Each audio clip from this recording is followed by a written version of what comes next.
Hey guys, what's up? So in my previous video you saw the detailed review of the 70mm A800 4K dash camera. Now in that video I had promised to bring about a comparison video of the DDPAI Z50 along with the 70mm A800. Well, this video is exactly dedicated for that and you will be pretty surprised at the results at the end of this video. So make sure to watch the entire video before you go ahead and make that decision regarding which camera to buy for your car.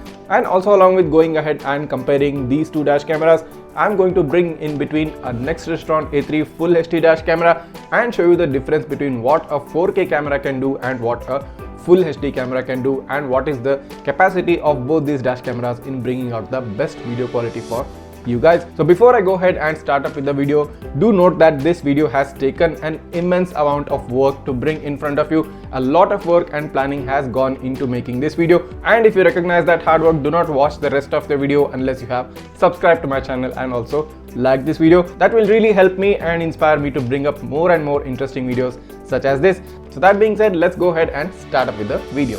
So guys, at first let's go ahead and compare the technical specifications of the DDPAI Z50 along with the 70mm A800. Now both these dash cameras come with a Sony IMX415 sensor, and both the cameras support 4K resolution, and the maximum resolution provided by these dash cameras is 3840 into 2160p. Now coming on to the aperture size, where these dash cameras differ a slight bit is that the DDPAI Z50 offers an aperture size of f1.75, whereas the 70mm A800S offers an aperture of 1.8. So it's a very slight difference. It's not a major difference, but nevertheless it is still a difference in the technical specification. Now going ahead, both these dash cameras offer 7 optical lenses along with an IR filter, and both cameras have a 140-degree field of view. Along with it, both cameras support a GPS built-in.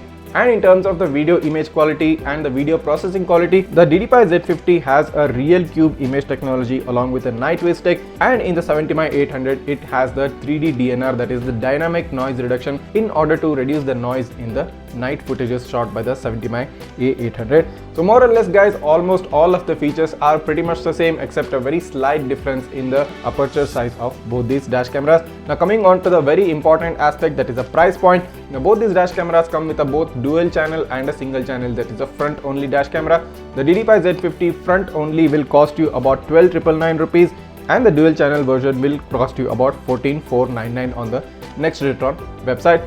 The 70mm A800 also comes with a single and a dual channel. The single channel version will cost you about 13,499 and the dual channel version will cost you about 15,999.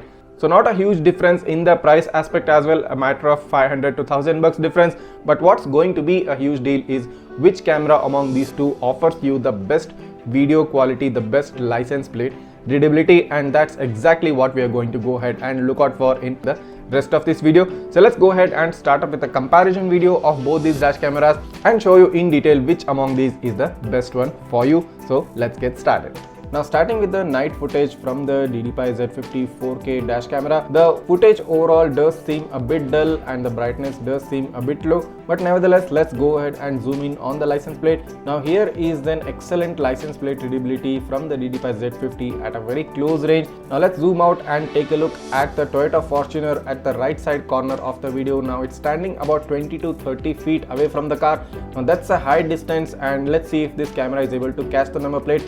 Yes, as you can see, the camera is able to capture the number plate even at a distance of 30 feet, and I think this is an excellent job by the Z50 because I have not seen any camera capture such nice image of the license plate. Now let's go ahead and further continue down the footage and let's repeat the same thing using the 70mm A800. Now as you can see, the brightness levels are higher in the 70mm dash camera, also the exposure levels are a bit higher, so this footage does seem a lot brighter than the DDPAI Z50. Now if you go ahead and take a look at the license plate is again clearly visible, but also you can see the brightness levels and the exposure levels are slightly higher when compared to the DDPAI Z50.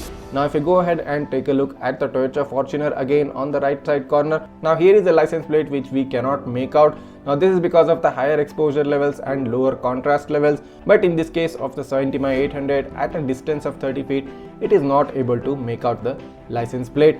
Now on the top you can see the DDPAI Z50 and on the bottom you can see the 70mm A800. Both offer really good license plate readability at a very close range, although the 70mm is slightly higher exposed. Now if we compare the license plate readability at a distance of 20 to 30 feet, the DDPAI Z50 really excels here, and as you can see the 70x800 you cannot actually make out the license plate as you can make out in the DDPAI Z50 license plate sample. All the letters and the numbers are clearly visible. Now let's go ahead and talk about the general quality of the night footage. Now as I said previously, the 70mm tends to have a slightly higher exposure and lower contrast levels. Now how do you make out this difference? Now if you go ahead and pause the video, now as you can see the left side tree line, it is slightly better visible in the 70mm footage compared to the DDPAI, wherein the whole left side is completely dark or blacked out.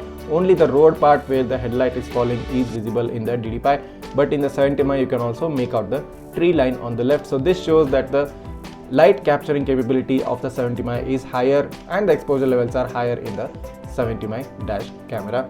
Now moving on to the daytime footage. Now here is the DDPAI Z50, and as you can see here is a Maruti Swift at a distance of about 30 feet from me. Now let's go ahead and pause the video and zoom in on the license plate, and as you can see it can make out the number plates very easily, and also the color and the contrast levels are very much natural as to what you will be seeing with your naked eye. So this is really nice and a really excellent job by the DDPAI Z50. Now if I go ahead and approach the car at a close range, you can easily see the license plate, and I don't have to go ahead and zoom in and show you the license plate readability. So if you go ahead and repeat the same thing using the 70mm800, now as you can see the video footage is overexposed, it's quite bright and everything looks a bit whitewashed. And if you go ahead and zoom in on the license plate at the same distance which we saw previously, now it can still make out the license plate, but as you can see it is a bit overexposed, the brightness levels are too high and the contrast levels are a bit less. Now let's go ahead and proceed and approach the car, and at a close range, now even 70mm800 offers excellent license plate readability at this very close range. Now if you go ahead and show you the side-by-side comparison of this license plate readability at a distance of 30 feet. Now as you can see the DDPAI Z50 offers better clarity, contrast and saturation levels. The 70mm800 offers a higher exposure and a higher brightness levels at that distance of 20 to 30 feet. Now let's go ahead and compare the NEXDIGITRON A3 full HD dash camera footage with the DDPAI Z50. Now here is a close range license plate readability of the NEXDIGITRON A3, and if we put this side by side along with the DDPAI Z50 license plate sample, now as you can see in the sample of the DDPAI Z50 you can clearly make out individual letters that are embossed on the license plate, whereas in the NEXDIGITRON A3 there are just white and black lines, and you cannot actually make out that the letters are embossed on the license plate and not just painted on them. So the NEXDIGITRON A3 gives a painted appearance, whereas the DDPAI Z50 offers more natural and a more clear appearance in this sample footage. Now let's go ahead and continue the footage and zoom in on the Toyota Fortuner which we saw earlier. Now here is the full HD dash camera sample provided by the NEXDIGITRON A3 at a distance of 30 feet. Now at this distance this dash camera doesn't work at all, and you won't be able to make out any sort of a license plate from a full HD dash camera. Now if you go ahead and compare this side by side with the DDPAI Z50 sample, you can clearly make out the clarity and the legibility of the DDPAI Z50 at a distance of 30 feet, whereas in the bottom you can see the NEXDIGITRON A3 sample, it gives more of a painted appearance, whereas the DDPAI Z50 4K resolution offers a more natural and a more clear look, although even if it still does have some noise in it. Now let's move on and focus on the daytime footage, and let's take a sample of the NEXDIGITRON A3 at a distance of 30 feet. Now if you go ahead and zoom in, now as you can see at the distance of 30 feet the license plate is completely invisible. You cannot make out any letters or numbers from the license plate, and if I put this side by side with the DDPAI Z50, you can clearly make out that even in daytime at a distance of 20 to 30 feet the full HD dash camera is not capable of catching license plate and is not capable of having good contrast and a good saturation levels. Now you need to ask yourself which camera you should go ahead and buy, a 4K or a full HD one, a 3500 camera or a 13000 camera. Now that particular price difference is right now shown on the screen. Now this is why you pay the extra premium for a 4K camera compared to a full HD dash camera. So what do you think now? Should you go ahead and buy a low budget full HD dash camera that you will get around the price of 3500 to 4000 rupees, or you should invest a bit more higher and get a 4K dash camera around the price of 12 to 13,000 rupees? The choice is yours, of course. Based on your budget you can go ahead and buy whichever dashcam is suitable for you, but if you're asking my personal recommendation, it is always better to go for a higher resolution dash camera, since you're going to be getting the best quality footage And in case if you're interested in purchasing in any of these dash cameras, be it the NEXDIGITRON A3 or the 70mm 800 or the DDPAI Z50, the link to purchase them will be provided in the description of this video. So go ahead, click down on the description and purchase your favorite dash camera. Also, if you do have any queries or doubts, you can write down in the comments below and I'll try to get back to you as soon as possible. Also, do write down in the comments below on how you found out this video to be, because as I said previously, this video has taken a lot of effort and planning to shoot, edit and present in front of you. So I want some genuine feedback regarding what is the best thing which you felt about this video after watching it for the entire duration. So this was the video for today. Thank you for watching. Do keep supporting and see you in the next video.